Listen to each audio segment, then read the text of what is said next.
Chapter 23 of Son of Tarzan. This recording is in the public domain. Son of Tarzan by Edgar Rice Burroughs. Chapter 23. Meriem had traversed half the length of the village street when a score of white-robed Negroes and half-castes leaped out upon her from the dark interiors of surrounding huts. She turned to flee, but heavy hands seized her, and when she turned at last to plead with them, her eyes fell upon the face of a tall, grim old man glaring down upon her from beneath the folds of his burnoose. At sight of him she staggered back in shocked and terrified surprise. It was the Sheik. Instantly all the old fears and terrors of her childhood returned upon her. She stood trembling before this horrible old man, as a murderer before the judge about to pass sentence of death upon him. She knew that the Sheik recognized her. The years and the changed raiment had not altered her so much but what one who had known her features so well in childhood would know her now. "So you have come back to your people, eh?" snarled the Sheik. "Come back begging for food and protection, eh?" "Let me go," cried the girl. "I ask nothing of you but that you let me go back to the Big Bwana." "The Big Bwana!" almost screamed the Sheik, and then followed a stream of profane Arabic invective against the white man whom all the transgressors of the jungle feared and hated. "You would go back to the Big Bwana, would you? So that is where you have been since you ran away from me, is it? And who comes now across the river after you? The Big Bwana?" "The Swede whom you once chased away from your country when he and his companion conspired with Nbeeda to steal me from you," replied Meriem.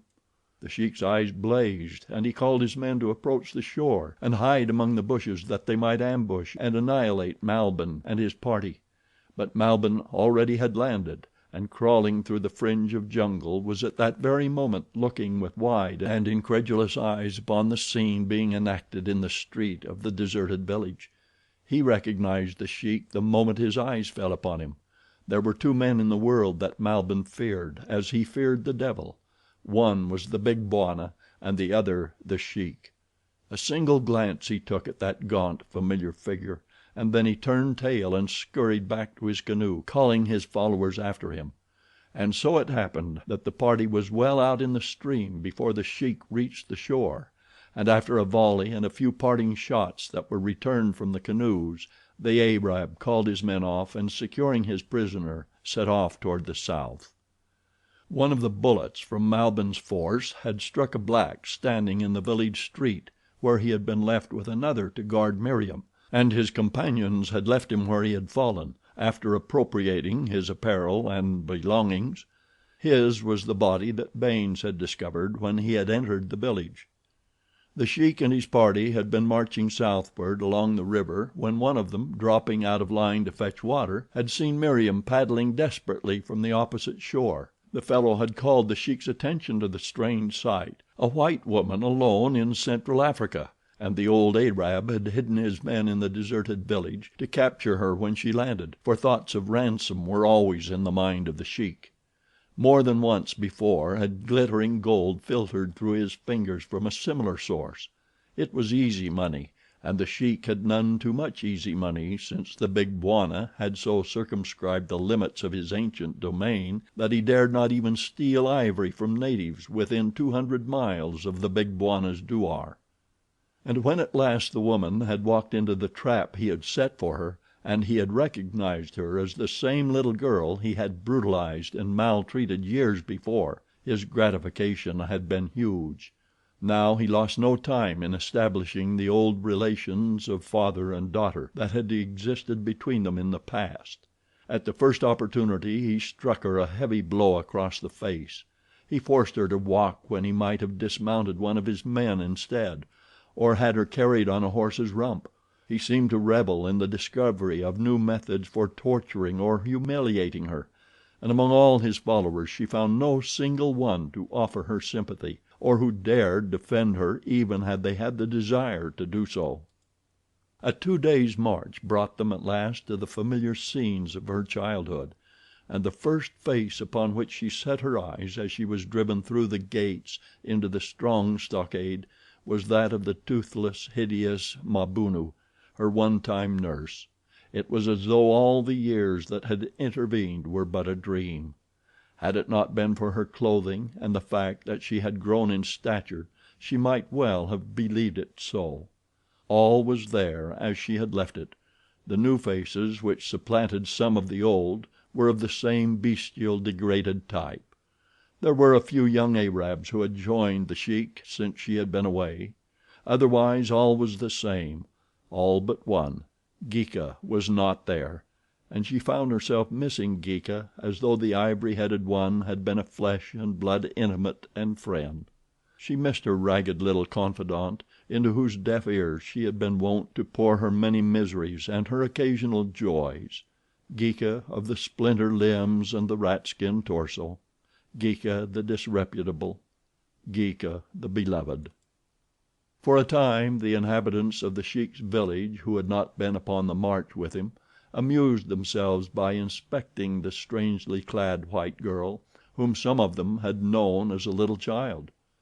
Mabunu pretended great joy at her return, baring her toothless gums in a hideous grimace that was intended to be indicative of rejoicing; but Meriem could but shudder as she recalled the cruelties of this terrible old hag in the years gone by.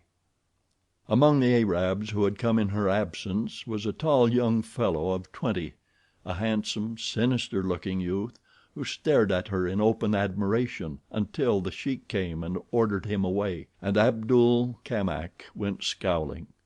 At last, their curiosity satisfied, Meriem was alone.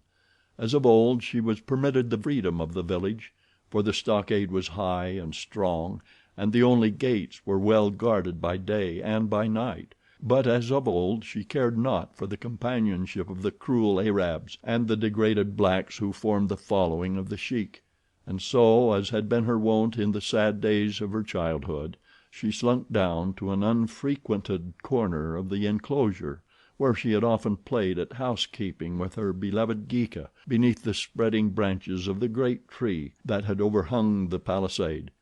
But now the tree was gone, and Meriem guessed the reason. It was from this tree that Korak had descended and struck down the Sheik the day that he had rescued her from the life of misery and torture that had been her lot for so long that she could remember no other. There were low bushes growing within the stockade, however, and in the shade of these Meriem sat down to think. A little glow of happiness warmed her heart as she recalled her first meeting with Korak, and then the long years that he had cared for and protected her with the solicitude and purity of an elder brother. For months Korak had not so occupied her thoughts as he did today. He seemed closer and dearer now than ever he had before, and she wondered that her heart had drifted so far from loyalty to his memory. And then came the image of the Honorable Morison, the exquisite, and Meriem was troubled. Did she really love the flawless young Englishman? She thought of the glories of London of which he had told her in such glowing language. She tried to picture herself admired and honored in the midst of the gayest society of the great capital. The pictures she drew were the pictures that the Honorable Morison had drawn for her. They were alluring pictures, but through them all the brawny, half-naked figure of the giant Adonis of the jungle persisted in obtruding itself. Meriem pressed her hand above her heart as she stifled a sigh, and as she did so she felt the hard outlines of the photograph she had hidden there as she slunk from Malbihn's tent. Now she drew it forth and commenced to re-examine it more carefully than she had had time to do before. She was sure that the baby face was hers. She studied every detail of the picture. Half hidden in the lace of the dainty dress rested a chain and locket. Meriem puckered her brows. What tantalizing half memories it awakened. Could this flower of evident civilization be the little Arab Meriem, daughter of the Sheik? It was impossible. And yet that locket. Meriem knew it. She could not refute the conviction of her memory. She had seen that locket before, and it had been hers. What strange mystery lay buried in her past? As she sat gazing at the picture she suddenly became aware that she was not alone, that someone was standing close behind her, someone who had approached her noiselessly. Guiltily she thrust the picture back into her waist. A hand fell upon her shoulder. She was sure that it was The Sheik, and she awaited in dumb terror the blow that she knew would follow. No blow came, and she looked upward over her shoulder into the eyes of Abdul Kamak, the young Arab. "I saw," he said, "the picture that you have just hidden. It is you when you were a child, a very young child. May I see it again?" Meriem drew away from him. "I will give it back," he said. "I have heard of you, and I know that you have no love for The Sheik, your father. Neither have I. I will not betray you. Let me see the picture." Friendless among cruel enemies, Meriem clutched at the straw that Abdul Kamak held out to her. Perhaps in him she might find the friend she needed. Anyway, he had seen the picture, and if he was not a friend he could tell The Sheik about it, and it would be taken away from her. So she might as well grant his request and hope that he had spoken fairly and would deal fairly. She drew the photograph from its hiding place and handed it to him. Abdul Kamak examined it carefully, comparing it feature by feature with the girl sitting on the ground looking up into his face. Slowly he nodded his head. "Yes," he said, "it is you. But where was it taken? How does it happen that the Sheik's daughter is clothed in the garments of the unbeliever?" "I do not know," replied Meriem. "I never saw the picture until a couple of days ago, when I found it in the tent of the Swede, Malbihn." Abdul Kamak raised his eyebrows. He turned the picture over, and as his eyes fell upon the old newspaper cutting they went wide. He could read French, with difficulty, it is true, but he could read it. He had been to Paris. He had spent 6 months there with a troop of his desert fellows, upon exhibition, and he had improved his time, learning many of the customs, some of the language, and most of the vices of his conquerors. Now he put his learning to use. Slowly, laboriously, he read the yellowed cutting. His eyes were no longer wide. Instead, they narrowed to 2 slits of cunning. When he had done, he looked at the girl. "You have read this?" he asked. "It is French," she replied, "and I do not read French." Abdul Kamak stood long in silence looking at the girl. She was very beautiful. He desired her, as had many other men who had seen her. At last he dropped to one knee beside her. A wonderful idea had sprung to Abdul Kamak's mind. It was an idea that might be furthered if the girl were kept in ignorance of the contents of that newspaper cutting. It would certainly be doomed should she learn its contents. "Meriem," he whispered, "never until today have my eyes beheld you, yet at once they told my heart that it must ever be your servant. You do not know me, but I ask that you trust me. I can help you. You hate The Sheik. So do I. Let me take you away from him. Come with me, and we will go back to the great desert where my father is a Sheik mightier than is yours. Will you come?" Meriem sat in silence. She hated to wound the only one who had offered her protection and friendship, but she did not want Abdul Kamak's love. Deceived by her silence, the man seized her and strained her to him, but Meriem struggled to free herself. "I do not love you," she cried. "Oh, please do not make me hate you. You are the only one who has shown kindness toward me, and I want to like you, but I cannot love you." Abdul Kamak drew himself to his full height. "You will learn to love me," he said, "for I shall take you whether you will or no.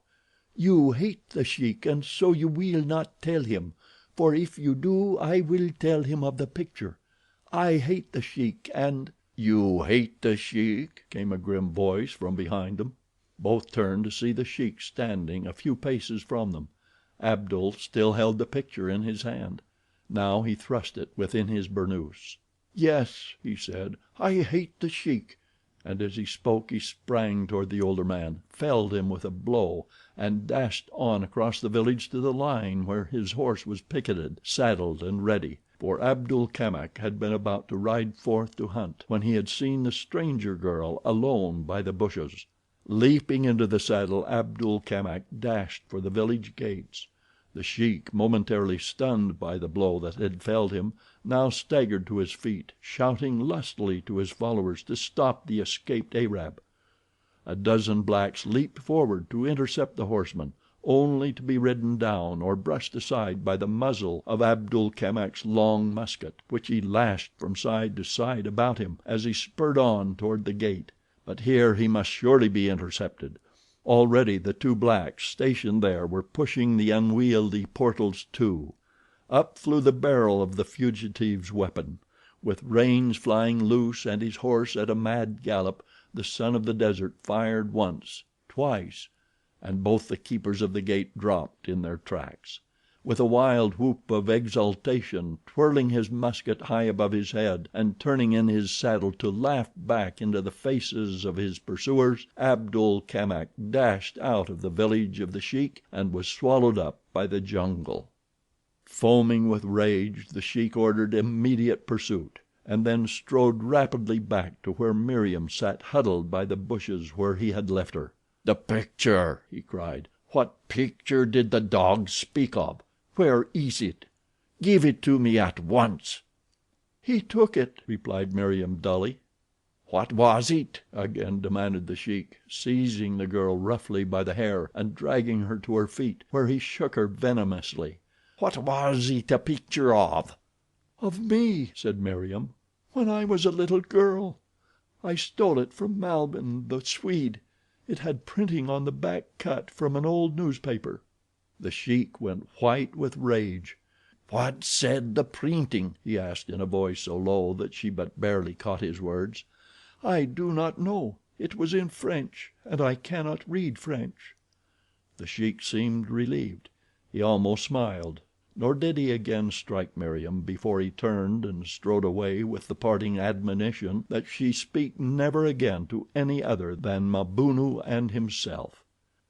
And along the caravan trail galloped Abdul Kamak toward the north. As his canoe drifted out of sight and range of the wounded Swede, the Hon. Morison sank weakly to its bottom, where he lay for hours in partial stupor. It was night before he fully regained consciousness, and then he lay for a long time looking up at the stars and trying to recollect where he was, what accounted for the gently rocking motion of the thing upon which he lay, and why the position of the stars changed so rapidly and miraculously. For a while he thought he was dreaming, but when he would have moved to shake sleep from him, the pain of his wound recalled to him the events that had led up to his present position. Then it was that he realized that he was floating down a great African river in a native canoe, alone, wounded, and lost. Painfully he dragged himself to a sitting position. He noticed that the wound pained him less than he had imagined it would. He felt of it gingerly. It had ceased to bleed. Possibly it was but a flesh wound after all, and nothing serious. If it totally incapacitated him even for a few days it would mean death, for by that time he would be too weakened by hunger and pain to provide food for himself. From his own troubles his mind turned to Meriem's. That she had been with the Swede at the time he had attempted to reach the fellow's camp he naturally believed, but he wondered what would become of her now. Even if Hanson died of his wounds, would Meriem be any better off? She was in the power of equally villainous men, brutal savages of the lowest order. Baynes buried his face in his hands and rocked back and forth as the hideous picture of her fate burned itself into his consciousness. And it was he who had brought this fate upon her. His wicked desire had snatched a pure and innocent girl from the protection of those who loved her to hurl her into the clutches of the bestial Swede and his outcast following. And not until it had become too late had he realized the magnitude of the crime he himself had planned and contemplated. Not until it had become too late had he realized that greater than his desire, greater than his lust, greater than any passion he had ever felt before, was the new born love that burned within his breast for the girl he would have ruined. The Hon. Morison Baynes did not fully realize the change that had taken place within him. Had one suggested that he ever had been aught than the soul of honor and chivalry he would have taken umbrage forthwith. He knew that he had done a vile thing when he had plotted to carry Meriem away to London, yet he excused it on the ground of his great passion for the girl having temporarily warped his moral standards by the intensity of its heat. But as a matter of fact a new Baynes had been born. Never again could this man be bent to dishonor by the intensity of a desire.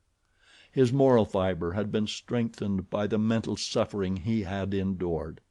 His mind and his soul had been purged by sorrow and remorse. His one thought now was to atone, win to Meriem's side and lay down his life if necessary in her protection.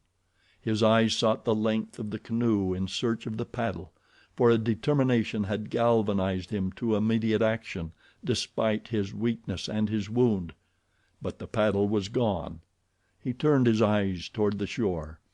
Dimly, through the darkness of a moonless night, he saw the awful blackness of the jungle, yet it touched no responsive chord of terror within him now as it had done in the past. He did not even wonder that he was unafraid, for his mind was entirely occupied with thoughts of another's danger. Drawing himself to his knees, he leaned over the edge of the canoe and commenced to paddle vigorously with his open palm. Though it tired and hurt him, he kept assiduously at his self-imposed labor for hours. Little by little the drifting canoe moved nearer and nearer the shore. The Hon. Morison could hear a lion roaring directly opposite him, and so close that he felt he must be almost to the shore. He drew his rifle closer to his side, but he did not cease to paddle. After what seemed to the tired man an eternity of time, he felt the brush of branches against the canoe and heard the swirl of the water about them. A moment later he reached out and clutched a leafy limb. Again the lion roared, very near it seemed now, and Baynes wondered if the brute could have been following along the shore, waiting for him to land. He tested the strength of the limb to which he clung. It seemed strong enough to support a dozen men.